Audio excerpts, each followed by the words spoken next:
Hello and welcome to Locked On NBA Game Night. On today's show, one of us is warming up to the Nets offseason. Bronny James is more than just a big name at Summer League, and we play buy or sell when it comes to Zion Williamson, Lauri Markkanen, and a former All-Star trying to work his way back into the NBA. All of that and more coming up on today's Locked On NBA Game Night. Let's go. When that final buzzer rings, you know it's time for Locked On NBA Game Night. All the post-game reactions to every game across the league, every single night, with insights only the hosts at Locked On can provide. It's the true NBA fans' one stop for all the action. Every game, every night. It's Locked On NBA Game Night. Tipping off now.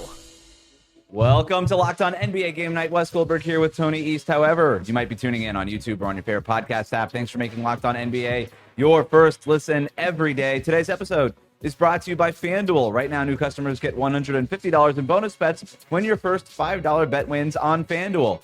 Have a jam-packed show for you today. Bronny James is just one of our Summer League standouts. We'll talk about who else we think could make an impact this season. Plus, we have a bunch to get to in buy or sell. But before we jump in, Tony, you and I were in Las Vegas for the first weekend of Summer League. What's your favorite thing about Summer League? I like meaningless games, man. Like when the result doesn't matter and the whole thing is about evaluating young talent in whatever context they're put in. And a lot of these guys, it's like, oh, Cooper Flagg is playing point guard, or like, just crazy off. That's not that crazy, but just off the wall scenarios for these young dudes to see who's better. And then there's always a player or two that you're like, oh my God, this is the greatest thing ever. And another guy or two that you're like, oh crap, his career might be over. I just love that setting of basketball. I like G League games for the same reason. Not that the result doesn't matter in the G League, but just it's all about real hoop, evaluation, who's looking great. And it's just really fun. And I've always enjoyed that experience, even though, as everybody always says, don't take away too much from Summer League. Yeah, that said, we still have 30 minutes to go in the show, so we're gonna try to find something to take away here. I am the king of the Summer League takeaway. Don't you worry. I know you are. I like it also because you don't have to watch the box score or pay attention to the final score. I legitimately don't pay attention to the score. I don't care because it doesn't matter when they're down 15. If anything, these guys end up going harder if their team is down 15 in like the final 3 minutes because they want to show their coaches like it doesn't matter. I'm always going to give maximum effort. So I enjoy just kind of doing the evaluation, watching basketball without having to worry about like winning and losing or anything like that. But I do want to start with the Nets today, who have been pretty roundly criticized for their offseason. We're recording this late Tuesday night after the Nets lost to the Knicks in Summer League. Even though they lost, like I said, I don't care about win or loss. I don't care about box scores. And I like what I've seen from these Nets rookies for the most part. Igor Demon sat out in this game, but he's been good so far through Summer League. I like Ben Saraff. It's been a little bit rougher for Nolan Traore and Danny Wolf. I know he's not a rookie, but Drew Timme dominated down the stretch of that Knicks game to almost lead the Nets to a comeback. He looked like LeBron James out there in like the final 3 minutes, just kind of getting to that spin move right down the lane, getting to the basket over and over again, just physically imposing over the Summer League Knicks. But before I get your take on the Nets, here's Eric Slater from Locked On Nets with more from the game. Nets fell 97-93 to the New York Knicks today to drop to 0-3 at this year's Las Vegas Summer League. It was an offensive struggle for much of the game for the Nets, who shot 5 of 25 from 3, and this was a Brooklyn team that head coach Jordi Fernandez routinely emphasizes that he wants to attempt 40-plus threes per game, so obviously the volume wasn't there and the efficiency was not either. Drew Timme was really the Nets' only go-to guy offensively, as he has been for much of this Summer League through 3 games. He scored 24 points, but outside of him, Nolan Traore and Ben Saraff, the Nets' rookie ball handlers, showed some glimpses of some good things offensively, but they struggled from an efficiency standpoint. And then Yegor Dioman and Danny Wolf, the Nets' other 2 first-round picks, sat this game for rest with the team on a front end of a back-to-back. So the offensive punch was a little limited with those guys out. And then on the Knicks end, Tyler Kolek dominated this game early. He put up 23 points in the first half. He was 5 of 9 from 3, really just controlling the game as a pick-and-roll ball handler and being the Knicks' source of offense to give them an early cushion. The Nets tried to keep pace, and they did for much of the second half, but with their three-point struggles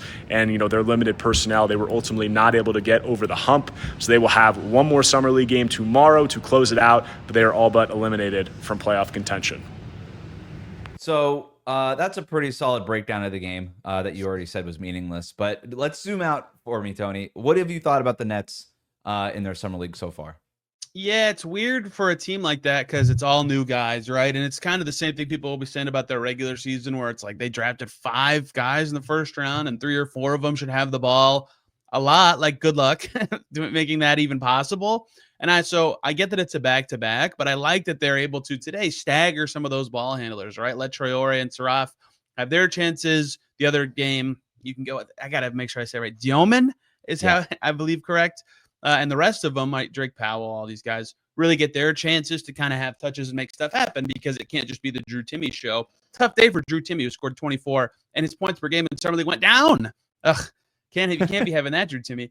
So it's just kind of a goofy environment for development when everybody's kind of new. Like, their vets are not guys who've been in the NBA for that long. Like, Olivari played for the Lakers for a while. Obviously, Drew Timme played for the Nets for a bit. So they're really reliant on inexperience kind of blending. And I think they're going to be awful when the season starts. I get why they're playing this way and drafting this way. That's what they should do in their situation. But it makes for a really goofy offseason and a really tough to, like, if Summer League's all about evaluation, sometimes I think teams should just bring as good of a point guard as they can to help everybody else be set up and have better chances to eat. And the Nets were like the rare example where that shouldn't happen, but it does make it hard to evaluate everybody when there is a lot of very inexperienced ball handling on the roster, even though some of those guys have had good moments. Yeah, and the word out of Brooklyn right now, after some of these summer league games, is even with guys like Saraf and Dioman, these guys might end up being projected as more of off-ball guys. We've heard both Saraf and Dioman talk about this with reporters out of Vegas, where they've been mostly playing Traore at that traditional point guard spot and having Saraf, all those guys are going to handle a little bit. Demon obviously is going to handle a bunch, but they seem pretty comfortable with the idea of, we're going to kind of do this by committee in terms of the ball handling. We're not going to have a traditional one. All these guys are going to kind of do it. And that kind of gets me to the part that I teased at the beginning of the show, at the opening, where I want to make it clear that I don't like the Nets offseason. I think that they've completely wasted the cap space that they had. I thought that they could basically hold it for ransom and just get a bunch of great stuff out of it. Instead, they got Michael Porter Jr., Terrence Mann, and like 1 first-round pick, and I was like, that's it. That's everything you did with this cap space. And maybe they could still do something else. But in terms of the 5 first-round picks, it was and I know you've talked to people in Vegas too, and everybody kind of will joke about 5 rookies, 1 ball, they're all point guards. Like, what are they going to do about it? I don't care. Like, we don't know that any of them are going to be good. And I kind of like the idea of the Nets just going in and saying, look, we're going to be where we're at in the draft. We're not going to overthink this. We're going to just take the best player available on the board. Who cares if they all play the same position? Because not all of them are going to be good. We're just going to take bites at the apple here. And if one of them are good, then it was worth using all the 5 first-round picks. And if one of these guys uses this competition and all this stuff to emerge and kind of blossom into a franchise player for us, then it's all going to be good. I don't understand why people always talk about like fit and all this kind of stuff for bad teams. Who cares? They're bad. Most of these players aren't going to be around when they're good. So just go find the good players and then figure out fit later.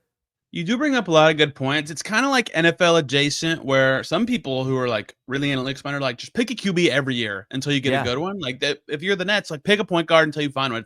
It may be the most important position on the floor is your lead ball handler. Take a bunch. Hope one of them's good. If not, guess what? Take a bunch next year. The only reason people criticize the sheer number of them, I think, is because if that's their all, like, in theory, best case trajectory, it's so hard to actually develop them on that path if they're on the same team, even though, like I just said, you'd like to have as many as you can. So that's what I thought was kind of goofy. Like 3, I guess I could get. 4 is a lot. Shout out to Danny Wolf, their literal lone wolf of play finishers that they drafted. So I don't know where this will go for them. I think they actually did better than you with the cap space, though. Like, maybe only getting 2 firsts isn't great, but they got actually like usable players a lot, like, into their space. Like Terrence, it's not like they took whatever you consider the worst contract in the league into their space. They took, like, Terrence Mann and Michael Porter are good and flippable. That's why I like it a little bit more than just a raw salary dump. But I get what you're saying. Like, they only brought in, the whatever protected first from the Hawks and the Nuggets pick. So that maybe it's not like the most inspiring thing ever, but I like the cap space part of it more than the draft part personally, even though I do get where they're going. And my, oh my, are they going to suck this year? They're going to be really bad. And at least they traded for all their picks back. So they got that going for them too. Right. They did that last summer. Coming up, Bronny James has been among the standouts at Summer League, but can he actually crack the Lakers rotation? We'll talk about that and more of our Summer League standouts after this.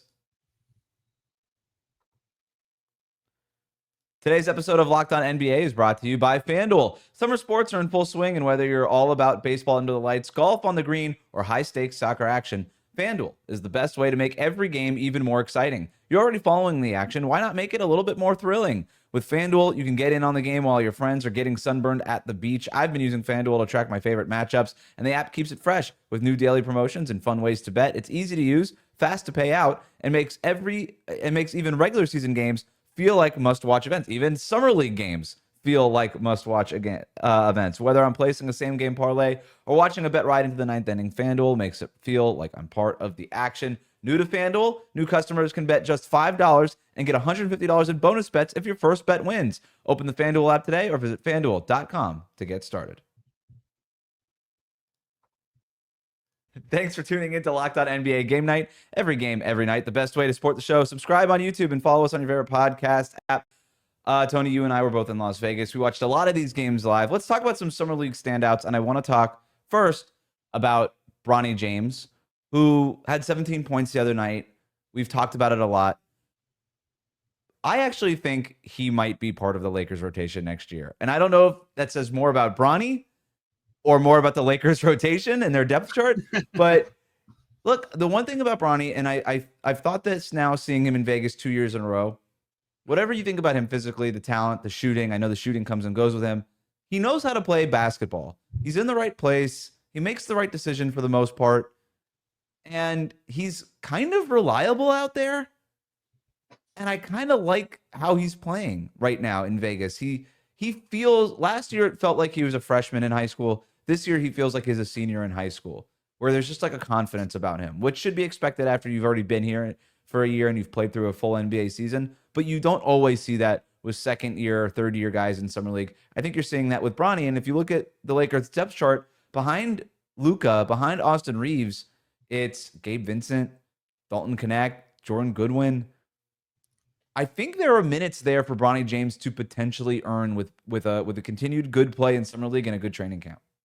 So I've always been like it always feels weird to say fan, but like I've always thought he could be a rotation quality player. I don't think he'll maybe ever reach starter level, but the Summer League has been up and down in that way. Like 13 points a game is fine. Shooting 45%, that's fine. I think the passing has been the thing that I'm like, that is where I can see you're reading the game a little bit better. It's not that many assists. It's like 2, 3, 4, whatever every night. But you know, that's like, okay, you're a connective piece and a finisher, and not just like, what are you going to be, Bronny James? And he plays physical, like you said. He's got some maturity to his game for his age. So I don't know that I'm like so confident in my initial pre-draft take that he could be a rotation player someday, but I certainly think it's a good thing that he's much better than he was last year at Summer League. And there is reason to believe, like, yeah, if he can look capable, like you have to look capable on this stage, and he is trending in the right direction to eventually play. Like this guy was thought of as a, late lotto, mid first guy pre the heart thing that happened 2 years ago. So the fact that he seems to be more recovered from that and able to play, it might've been 3 years ago, whatever, able to play and, read the game pretty well. Genetics involved certainly with the reads of the game, I think does suggest that there's something there. Can he catch that Connect Vincent grouping? Maybe. Gabe Vincent makes shots in the playoffs. Dalton Connect hasn't made a shot ever. So maybe, but I'm not sure quite yet. It might be like a year away. Give me your Summer League standout. Give me one of them at least. Bro, no one can stop Kyle Filipowski. I know. Dude scoring 1 billion points a game. And like, there are some advanced stats, not like traditional stats, that say Filipowski was the best offensive rookie last year in the league. I don't know if I would quite go that far, but he was really good as an early second rounder for the Jazz. He has been terrific.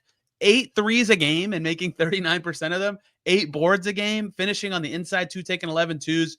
He's looked really great for the Jazz. That's got to be encouraging for them, although they have just way too many front court players, which we'll get to later, because I don't know how the heck they're going to balance the minutes for all these guys. But he's been a standout. David Jones-Garcia, who's like, I think was on a 2-way with the Sixers or Nets before. He's scoring like 1 billion points every time I watch him. 2 guys who have crummier shooting. Before, I have so many guys. Go. Slow down for a second. The Filipowski thing is a great call. He's what I'm talking about before, where you've been in summer league and then you come back and you play in an NBA season and you come back and you should dominate summer league. He is 100% doing that. He's like, Perfect. okay, I'm too good. I love the too good for summer league guys who just want to show up and be like, I don't know why I'm here, and to prove my point, I'm just gonna wipe the floor with everybody on this on the floor. I'm just gonna do it, and he's doing that. Let me give you one here though. Yep. Terrence Shannon. On my list was getting to him. Yes. Big game on Tuesday. 24 points, 5 rebounds, 3 assists, and a win against the Pistons. Ron Holland also had a really nice game for Detroit in that game. But Terrence Shannon has been really good overall. And I like when guys do what they do at a higher and higher level, when they're just improving on the thing that they're already good at. And with Terrence Shannon, it's that north-south, thundery kind of, and like thunderous, like running back, run up the middle type of like punching it into the paint and getting to the rim. And that's what Terrence Shannon did last year for Minnesota. It's why I ended up liking him. I wrote a story about him in his rookie year. And it's what he's been doing in summer league so far. And when you have that kind of athleticism and you're just leveraging it in that way, it's kind of similar to Filipowski, where you just look so dominant and you look too good for summer league.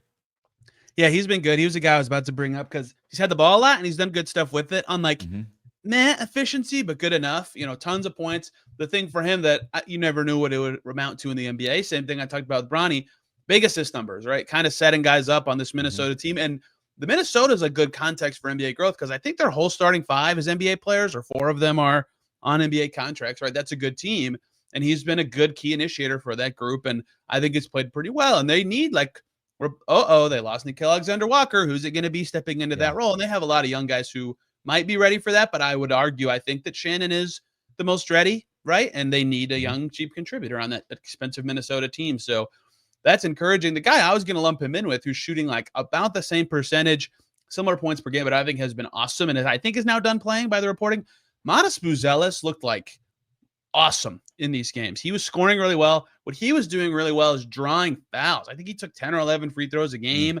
He just had wiggle and size and put it all together and knew how to attack and when to shoot. And the Bulls are kind of in like a what are you doing phase right now, but Matas Buzelis is the one thing they do know what they're doing. It's developing him and maybe making him the number 1 priority this year, because I was very impressed with him in these games. We can't go a summer league standout segment without mentioning young Hansen.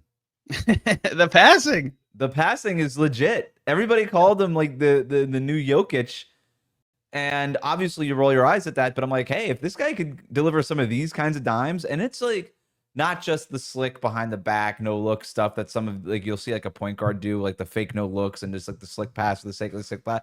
Like he is anticipating where these guys are. He's passing these guys open on the Trailblazers summer league roster.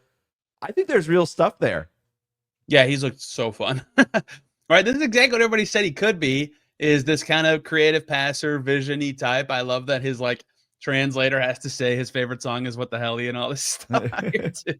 Oh, he's just a fun player. And he's got the touch, right? And that's usually encouraging for like, he'll be good at floaters or like painting in shots. If you have touches for passes, you can put the ball up on the rim with similar placement, as we've seen with Jokic's kind of development as a post player. I'm not comparing the players. We did see that great picture the Blazers posted of him walking into the game with the big Jokic sign right next to him, which felt very intentional. But he does have that kind of like pass through the high post big man skill set. And in theory, it matters that he could be like a post and out guy because of the passing, because there's a lot of big guys on that Portland team, specifically Klingon, that they might need to force to play him with. Yeah, the big question with Hansen is going to be, can he hold up defensively? Because even with Jokic, who's not been the best defender throughout his career, he holds up, right? He gets you to net like neutral.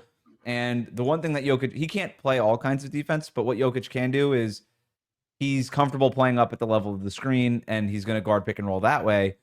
And who knows what Hansen is going to be comfortable with, but you almost have to just at that level have something you can do defensively where you're not getting played off the court. And that'll be the big question for him. Can I speed run a few? Please. Okay, a Pacers and Heat temporary legend, Cole Swider, making 1 billion threes on 1 billion attempts per game. Second as he summer league in a row. Yep. Every single summer league. Naquan Tomlin with the Cavs is like getting every offensive rebound known to man and shooting 67% and scoring 21 points a game. He was on a 2-way last year and has looked really good. And I think something happens where like the Pistons show Ron Holland a video, like an AI generated video of someone stealing his family's lunch money before every game, and he just comes out like so mad and angry and ready to beat up everybody. Not like bad beat up, like basketball beat up. And he just is playing really, really well. I'm very encouraged by the Pistons' entire young core that they've had play out in these games. I'm really excited to watch Ron Holland this year. I have a couple more, obviously, but I don't want to waste everybody's time with summer league guys for forever.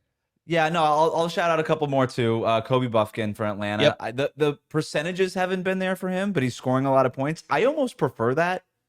I like the way he's carrying himself, and I do believe that the shots will just go in at a higher rate at some point. So he's already making an impact, despite the fact that he's not shooting at a super high rate. I think I look at that more of as a feature than a bug. And then Liam McNeely, who's a polarizing rookie in this class, has been balling out for Charlotte right now. Same with Deke Clifford. Yep, same with Deke Clifford's making 70% of his threes. We almost the Kings did it. They got a good player. Now they'll trade him for a big man later in the year. Coming up, the Jazz don't have any plans to trade Lauri Markkanen, or do they? Buy or sell is next.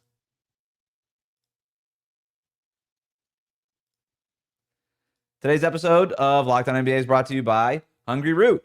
Let's be honest, meal planning and grocery shopping can be overwhelming, but busy schedules, picky eaters, and trying to eat healthy, it's a lot. That's why I love Hungry Root. They take the stress out of planning by filling your cart for you with personalized groceries and meal options based on what you like and need. Hungry Root uses their smart cart technology to recommend groceries, recipes, and even supplements tailored to your preferences. Whether you're dairy-free, gluten-free, focused on gut health, or just trying to eat better, Hungry Root's got you covered. What I love most is that I don't waste time at the grocery store or stress over what's for dinner. Hungry Root has already figured out for me. Plus, it's been a big help in sticking to my nutrition goals without giving up flavor or convenience. Take advantage of this exclusive offer. For a limited time, get 40% off your first box plus an item in every box for life. Go to hungryroot.com/LockedOnNBA and use the code LockedOnNBA. That's hungryroot.com/LockedOnNBA, code LockedOnNBA, to get 40% off your first box and a free item of your choice for life.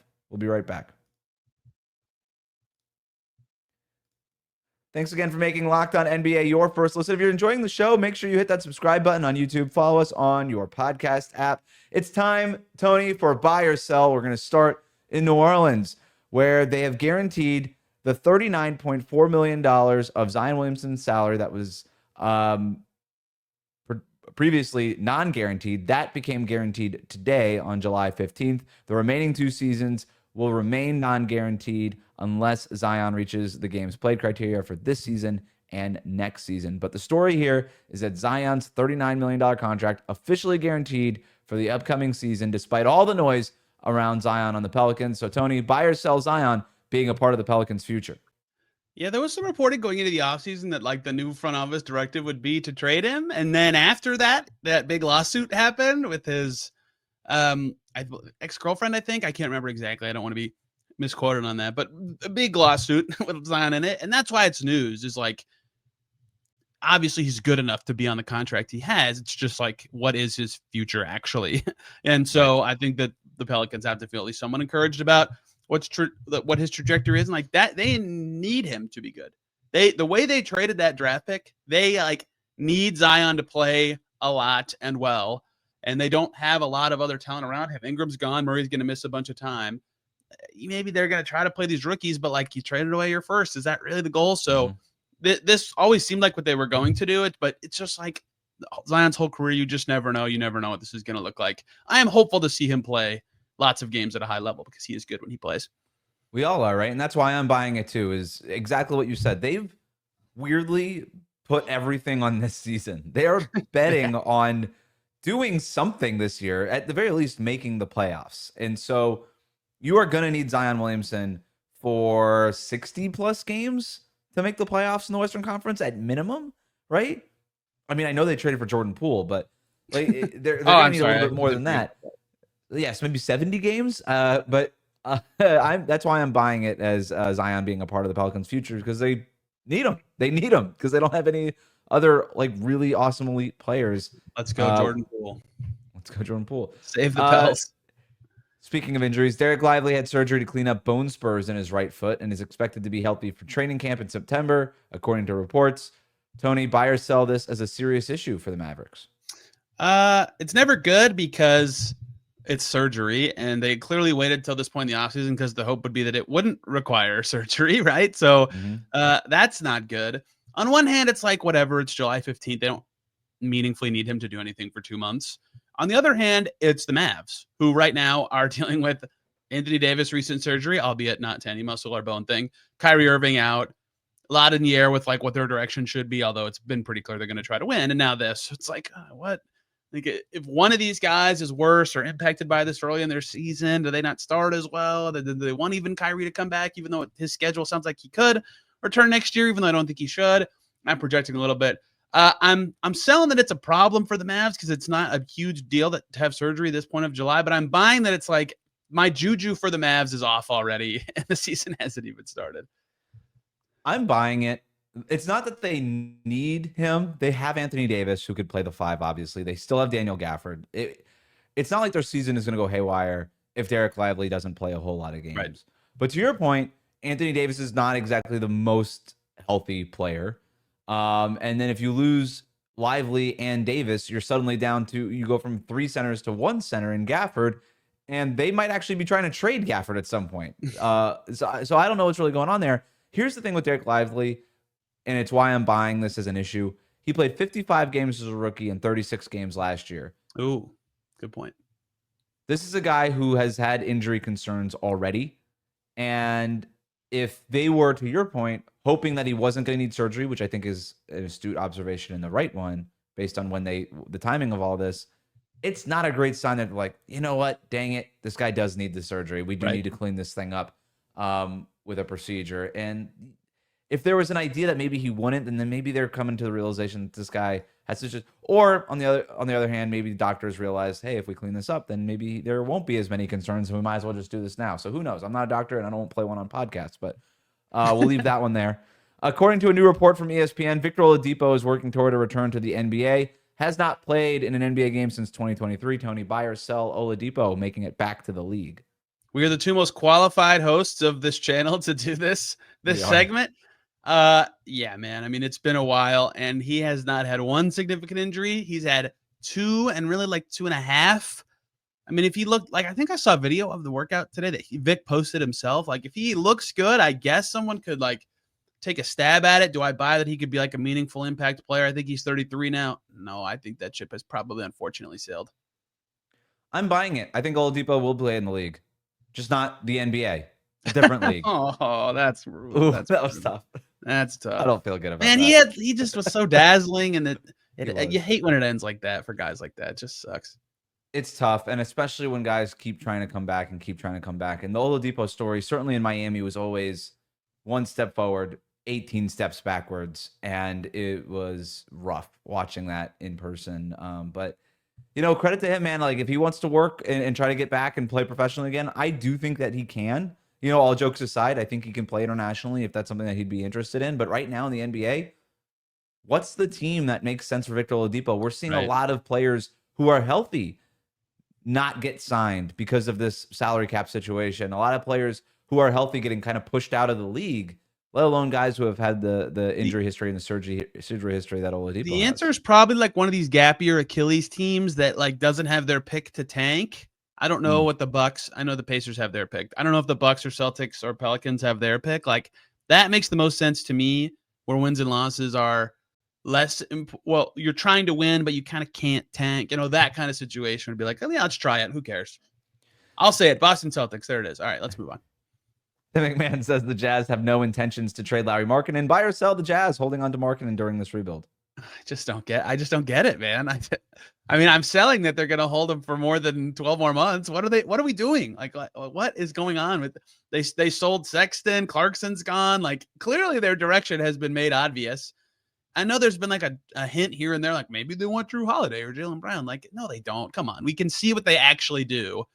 Clearly they want to be bad this year. And then it's like Markkanen's contract is shorter. Are you really going to be good on his timeline ever? No, probably not. Like, what are we doing? Maybe now's a bad time specifically to trade him because his value is probably the lowest it's been for a while with a max contract now, and he didn't play that well last year. But I am selling that they are uninterested in a Markkanen trade, and I imagine if July 15th, 2026 version of the show, we'll be talking about Markkanen on a different team.